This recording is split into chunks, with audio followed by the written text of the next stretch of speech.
ready for University of Georgia basketball.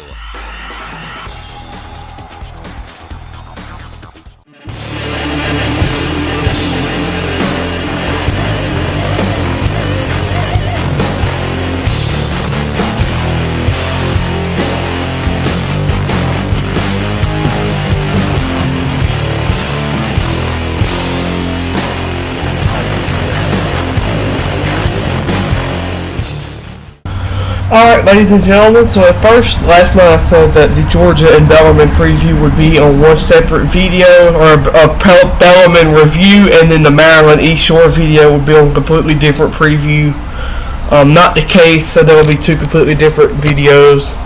As a matter of fact, let's start with Bellarmine. Well, first, let's see, we're going to try to make this one video.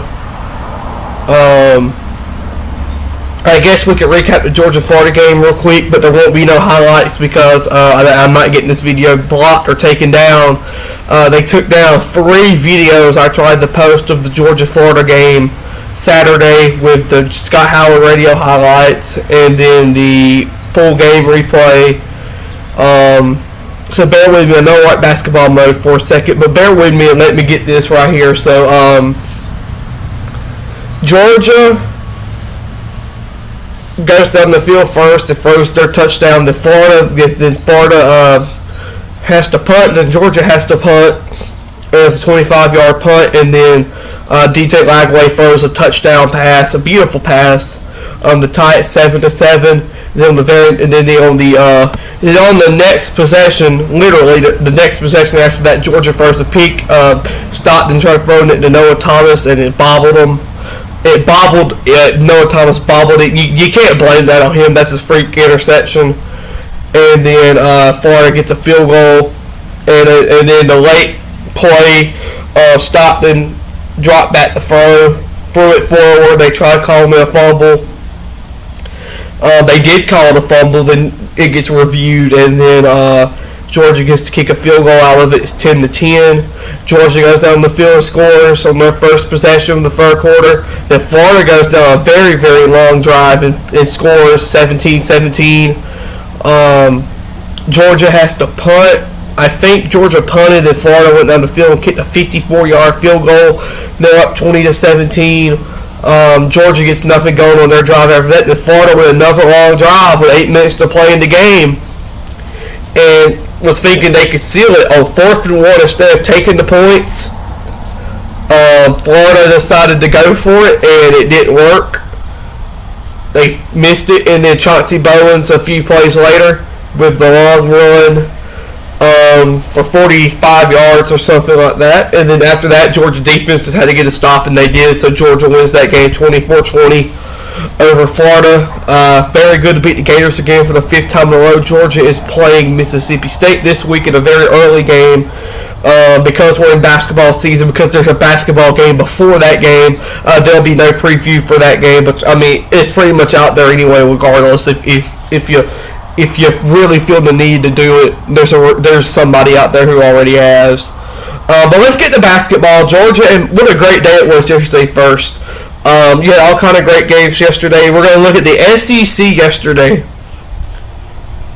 real quick because, well, I mean, why not? We're in the SEC. So we'll get to Georgia Bellarmine last.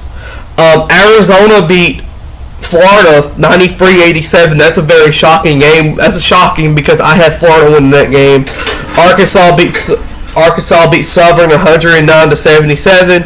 Tennessee beat Mercer 76-61. Missouri beat Howard 88-67. Alabama beat North Dakota 91-62. But Auburn beats Bethune-Cookman 95-90 in overtime.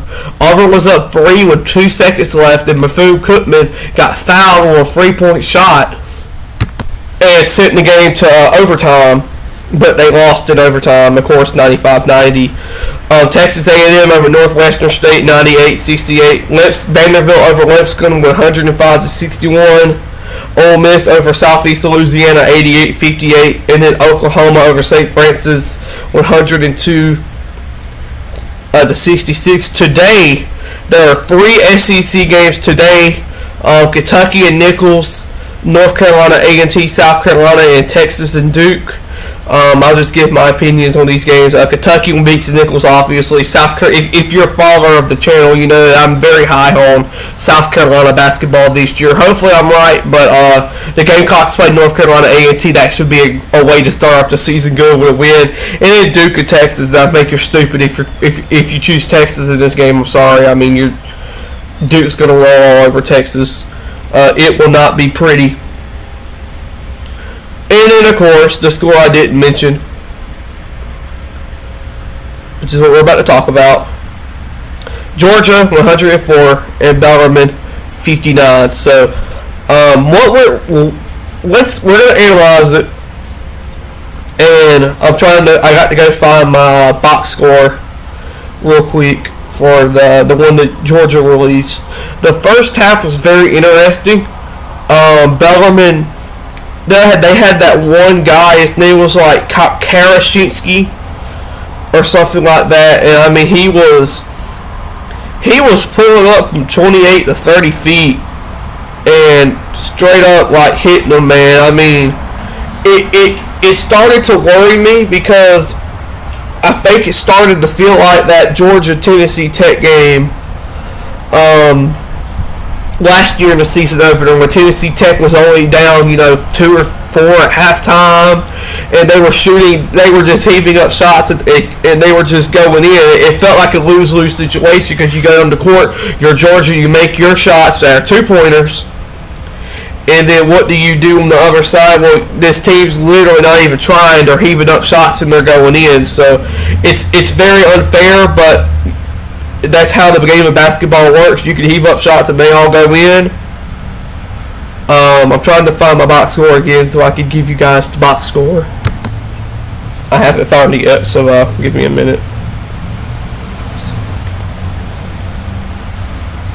Okay, so I guess I gotta go to GeorgiaDolls.com. Well, that's Anthony Dasher posted. Hold on a second. Maybe Anthony Dasher posted. Let's see.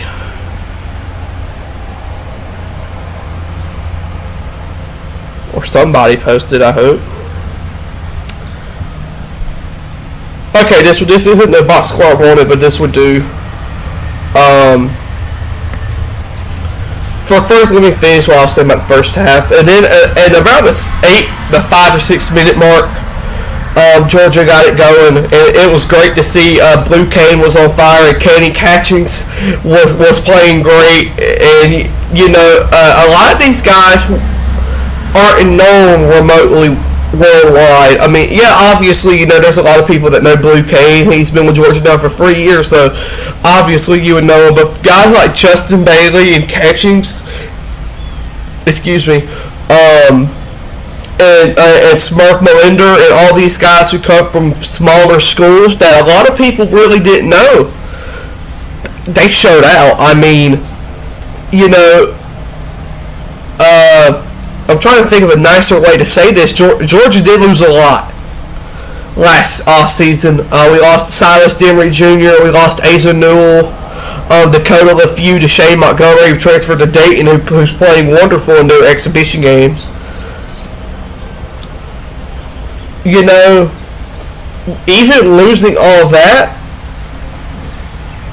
I wouldn't be scared to say that Georgia improved. And that's even with losing an NBA talent. I think Georgia improved.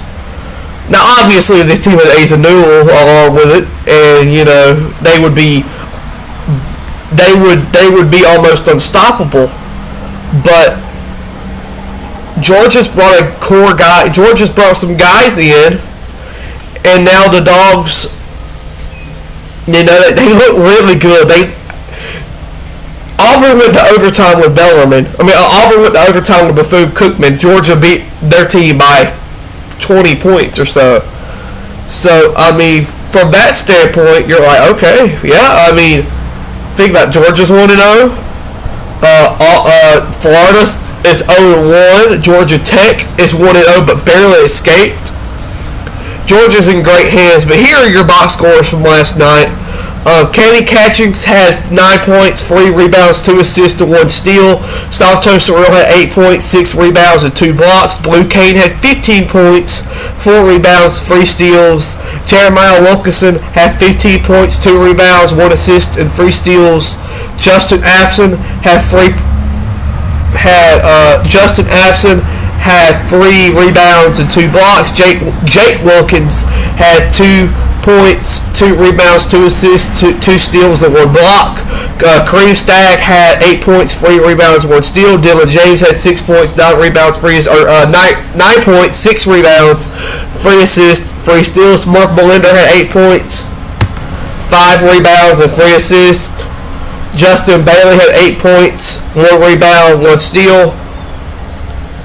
And the stat line tonight, I don't care if it likes it or not, Brandon Klasky with 5 points and 2 steals. And I want to start with that real quick. What a moment for Brandon Klasky. He's been on this team just as long as Blue Kane and Dylan James has, but he hasn't played a lot. And to be honest, I think he's okay with that. He doesn't play a lot. And what does he hasn't even scored yet before last night. He never scored his point. He never has scored at all. And what does he do? Well, he shoots the 3 in the corner. It rattles all the way in, comes out, and it goes in. And he helped Georgia get over 100. And so Brandon Klasky helped the Dogs get over 100.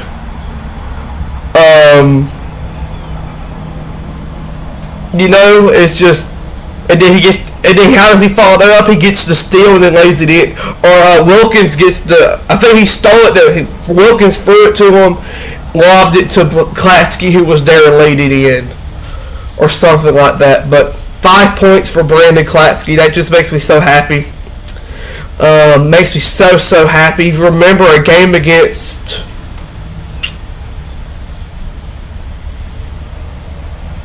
Charleston Southern last season, I think, Jaden Newell scored a point. So now Klasky has scored 1 as well. So you absolutely love to see it. But let's get to the second half. And that was, of course, later in the game. But let's get to the second half.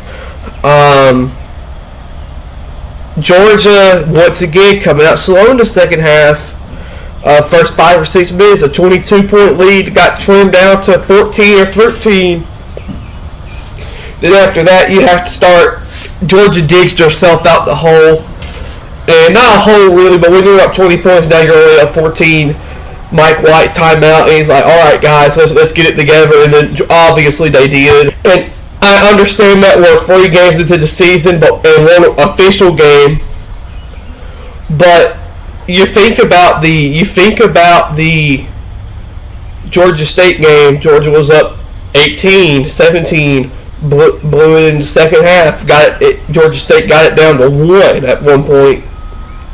You think about the Troy game where Troy got hot there for a few minutes. They pushed it to 6 or 7, and then or 5, or I think it was 4 actually. But then Georgia pushed it back. That was kind of the case today or last night for Georgia basketball. They pushed it back. It got to about 13 or 12, and then Mike White snapped the timeout. Then Georgia got better, and they made their shots, and they did what they needed to do. And then after that, they exploded with points. Georgia went on a 23-0 run. I know for a fact it was 18-0 at one point. I can't remember if it hit the 20s, but Jeremiah Wilkerson did play good, and I didn't mean to say his name, but I want to say he did play good too. But Jake Wilkins, it's hard to remember when you have a guy named Wilkins on your team and Wilkerson on your team. But Jake Wilkins with the monster dunk. It was stole from the baseline. It was stole off the inbound. They were coming to the court. Georgia stole it. Wilkerson was already breaking out. And, man, that slam dunk was awesome. Surreal had a nice slam dunk alley-oop. It was just terrific. It was a great opening day win. Now, my personal takeaways, I have 3. And 2 are on defense, 1's on offense. And the first one, I mean, no harm by it. I'm just saying Georgia's going to have to do a better job of closing out the free. Multiple times last night, Bellarmine guys got wide open because straight up they covered. Now, the last 8 or 9 minutes of the game, to be honest, Georgia's defense was kind of like, I mean, they were just running down the court. Yeah, they were playing, but, you know, it was like, let's get the ball again. And I understand that because, I mean, if I was in that situation, I'd be a little sorry on defense too. But, you know, we can't do that against Tennessee or Kentucky or Alabama or Florida. I mean, we're going to have to play better than that. So we got to close out the free better just because you can't leave guys wide open. And Mike White, that's not me saying that. Mike White will tell you that you can't leave guys wide open. But to make it better, my second take is, just like last season, Georgia's defense is going to keep them in every game we play. This defense is terrific. Multiple steals last night, multiple blocks. What I mean, what I'm criticizing negatively was just was pretty much every time Bellarmine got open, they had a guy open. But it wasn't. That's not the entire story. That's why I decided to split those up. If I just said, oh, the defense, that wouldn't be correct. But that's not the case. That was one of the best defensive efforts in an opening day game for Georgia I have seen in a very, very long time. Georgia just played terrific, and that's all you can ask for. Multiple steals, multiple blocks. Georgia did everything they needed to do on defense. And that defense will keep them, even against, you know, Maryland East Shore and Georgia Tech and Western Carolina, but more so even against Kentucky, Florida, Tennessee, Texas. Your defense is going to keep you in these games. Just straight up. Santos Surreal's great inside, and Molinder and those Ross and those guys got multiple steals yesterday. So they're going to keep you in the game in defense. And then my last takeaway is, you know, Georgia's offense was just terrific to watch last night. It was so fun to watch. They played great. I understand there can be some people say, oh, Ultra Briggs, it was just Bellarmine. Like I just said, Auburn went to overtime with Bethune-Cookman. Georgia Tech went to overtime with Maryland East. I mean, it doesn't matter that it's Bellarmine because Georgia played a great game. That was the best Georgia game they had played in a very long time. I would maybe make the case that was one of the most completest games Georgia has played under Mike White. Sure, I mean, you know, some of the non-conference games in 2020, you know, I'm trying to think, you know, definitely not the last 3 or 4 non-conference games of last season, but I would make the case that was Georgia's most completest game they played under Mike White. It was terrific to watch. Georgia played great. And again, the final score was Georgia wins it 104-59 over Bellarmine. So my prediction was close. I said like 91. Excuse me. I said like 91-49. So Bellarmine scored 10 more and Georgia scored quite a few more than I had them scoring originally. But yeah, that's the Georgia and Bellarmine more in-depth post-game. Of course, I can't do it right after the game. Got to edit radio highlights, and sometimes it's late where I be quiet to keep other people up. We're going to record the Georgia Maryland East Shore video, and then also dropping today, November 4th, I have a big surprise, and this is something I'm so proud to show off, and it's going to be something unexpected that a lot of people didn't know about, but I'm very excited to show it off. But even more so excited that Georgia wins it 104-59 over Bellarmine. Their next game is tomorrow, November 5th, versus Maryland Eastern Shore. So go Dogs. Go Hoop Dogs, more specifically.